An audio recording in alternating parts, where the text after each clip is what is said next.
ابھی ایک ہفتہ نہیں ہوا، ایک صاحب ملاقات کرنے کے لیے آئے، اس نے اپنے حالات سناتے ہوئے کہا جناب میں پہلے یہ تھا ایمان سے محروم، میں نے ایمان قبول کیا، میری بیوی بھی مسلمان ہو گئی، اس کے بعد ہماری مصیبتیں شروع ہو گئی،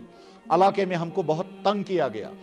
پھر وہاں ہماری جان کو خطرہ ہوا، پھر وہاں سے ہم نکلے، اب دوسری فلاں جگہ پہنچے ہیں، وہاں رہنے کا کوئی انتظام نہیں ابھی۔ اس کے بعد پھر کہنے لگا جی اس میں بیچ میں میری بیٹی مر گئی، خود اس کی کڈنی خراب ہو گئی تو ایک کڈنی فیل ہو گئی، اس کی بیوی جو ہے وہ چھت سے نیچے گر گئی تو اسے ٹانگ ٹوٹ گئی۔ کہتا ہے ایک بیٹی میری بیمار ہو گئی، اس کو دلی ہسپتال میں لے گئے تو 13 لاکھ روپے لگ گئے،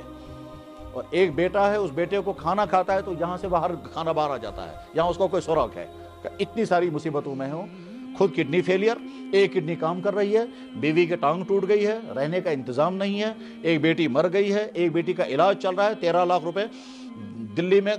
اپولو میں خرچ ہو چکے ہیں، اور خود جو ہے ایک کڈنی فیل ہے، بیٹا جو ہے اس کو کھانا یہاں سے آتا ہے، یہاں سے باہر نکل آتا ہے کیونکہ یہاں اس کو کوئی سراغ ہوا ہے، اور اس حال میں بھی کہتا ہے مگر اللہ کا شکر ہے ایمان ہے جی، کہتے ہیں اللہ کا شکر ایمان ہے۔ ان مشکلات میں کہا کیا پوچھنا چاہتے ہیں، کیا کرنے کے لیے آئے؟ کہنے لگا کچھ نہیں، بس صرف یہ دعا کرے اللہ تعالیٰ ایمان پر باقی رکھے۔ ساس میں کہتا تھا مجھے آفر آ رہے ہیں، واپس آ جاؤ، یہ ساری چیزیں حل ہو جائیں گی۔ اس میں عجیب تانا، اس نے کہا جی تانا یہ لگتا ہے مجھے کہ چونکہ تو مسلمان بن گیا، اسے یہ ساری مصیبتیں آئی، تیری بیٹی بھی مر گئی، ایک بیٹی بیمار ہو گئی، دوسرا بیٹا اب نارمل ہے، تجھے کڈنی فیل ہو گئی، بیوی کی ٹانگ ٹوٹ گئی، رہنے کو مکان نہیں، رہنے کو جگہ نہیں ہے، اگر تو واپس آ جائے گا سب کچھ ٹھیک ہو جائے گا، مگر میں سوچتا ہوں جی واپس نہیں جاؤں گا، اگر واپس گیا تو جہنم میں جاؤں گا۔ میرے بھائیوں،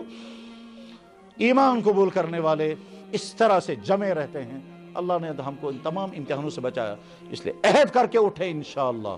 اپنے اس ایمان پر باقی رہیں گے، اپنے دین پر عمل کریں گے، جو کرنے والے کام ہیں وہ کریں گے، اور جو بچنے والے کام ہیں ان سے بچیں گے۔